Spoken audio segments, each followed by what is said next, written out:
ዑመር ኢብኑ ኸጣብ ለሊት ማዕዳር ማን ምን ሆነ ብለው በየዙሪያው በሚዞሩበት ጊዜ እናትና ልጅ ይጨቃጨቃሉ። ጭቅጭቃቸው ምንድን ነው? እናት ወተቱ እንዲያዋጣን ውሃ ጨምሪበት ትላለች። ልጅ ዑመር ይከለክለናል፣ ከልክሏል እኮ ምንም ነገር እንዳጨምሩ። እናት ዑመር እኮ አሁን አያየንም። ልጅ ዑመር ባያየን አላህ ያየናል ትላለች። ይህን ንግግር ቁጭ ብሎ ደግሞ ዑመር ኢብኑ ኸጣብ ግድግዳውን አስደግፎ ይሰማ ነበር። እዚህ አይነት ቆንጆ ሴት አለች እንዴ? እቺማ እኔ ቤት መግባት አለባት፣ እኔ ቤት መግባት አለበት ብለው እናትየውን አስጠርተው በይ እንግዲህ ልጅሽን ስጪኝ ሲሏል በጣም ደስ አላት። ለምን? ዑመር ኢብኑ ኸጣብ የጠየቁት።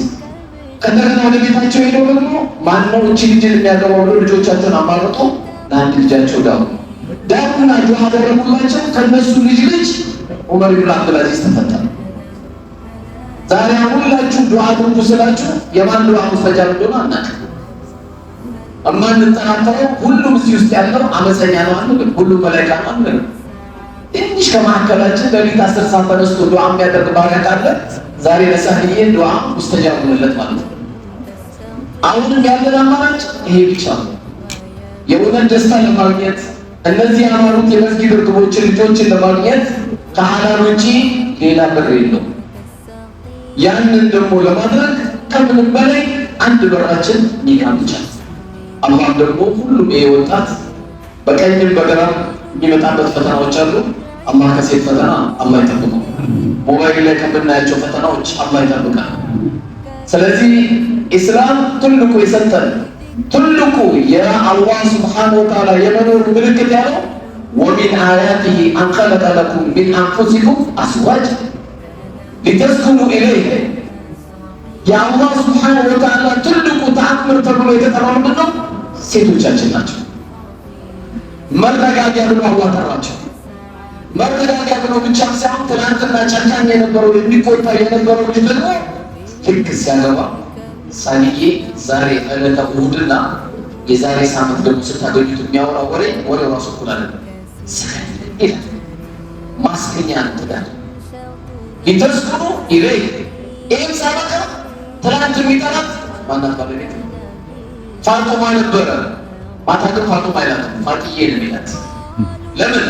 ገብቶ የሚያገኘው መድኃኒት ስላለ ኪኒን አለ። ዋጣው ያ ኪኒን ስያሜን ያስቀይረዋል። ፋጥዬ ይላል፣ ፋጤ ይላታል። 10 ምናምን ስም ነው ያወጣላት። ይሄ የሳልዬ ስጦታ አይደለም። ማንም ሰው ሲያገባ አላህ ሱብሓነሁ ወተዓላ ከሰጠው ስያሜ ነው። ብዙ ወንድሞቻችን ነው አይኔ የት ያለሽ አይኔ የለም ብሎ በሞባይል ማታንሽ ሆቢ ብሎ ለሽኔጋል። ይሄ አላህ ሱብሓነሁ ወተዓላ የሰጠን ስጦታ ወጀዐለ በይነኩም መወደተ ወረሕማ ኢነ ፊ ዛሊከ ለአያት። ለአላህ ባሪያዎች የተሰጠ ትልቁ ተአምር። ስለዚህ ይሄ ለማግኘት በራችን አንድ ነው።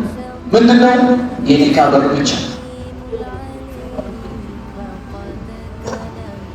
ወደ ኒካ ደግሞ ብቻ እንድናስር የሚያደርገን ሳልዬ ለምን ኒካ አሰበ? ለምን ወደዚህ በር መጣ?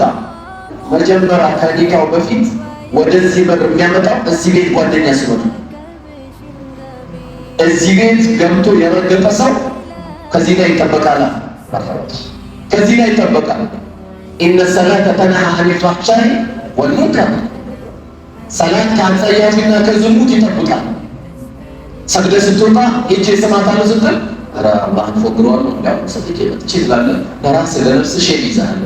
አሁን ሰግጄ መጥቼ ችግጅላ ፋርቆ ትላለህ። ኪኒን ትወቅታለህ። ስለዚህ ችግጅን እንዴት ልቀፋት ወደ ኒካ እንድታስብ ያደርጋል። እንዴት አድርጌ በር ልጀምረው ብለህ ወደዛ እንቅስቃሴ ትሄዳለህ። ስለዚህ ሳልዬ ዛሬ ለምን እዚህ ያበቃው? ነገ ስሌት እንደዚህ ልምካ ትመጣላ። የምታናገረው አካል አለህ። ወደ ሌላ ዞር ያ ረቢ ዘውጄ ትለዋለህ፣ ያ ረቢ ሰትሬ ትለዋለህ። አላህ ሱብሓነሁ ወተዓላ ባሪያዎቹ እጃቸውን ዘርግተው በባዶ መመለስ ያፍራል ያሉት ነቢዩ ዓለይሂ ሰላቱ ወሰላም። ስለዚህ እዚህ ላይ የተገባ ሰው ከኒካ ውጭ ሌላ ያስብ። ቢያንስ የጎመን ዘር ያክል ምን አለው? ኢማን። كما قال الرسول عليه الصلاة والسلام لا يزني زاني حين يزني وهو مؤمن አንድ ሙእሚን ዝሙት አይሰራም። ዝሙት ሲሰራ ቀልቡ ላይ ኢማን ኖሮታል። ትንሽ ጠፍቶበታል። ባዶ ስለሆነ ወደዛ ውስጥ ይገባል። እዚህ ሲገባ ደግሞ ኢማን ሸምቶ ነው የሚለው። ዙር ሲሰግድ ሸምቶ ይወጣል።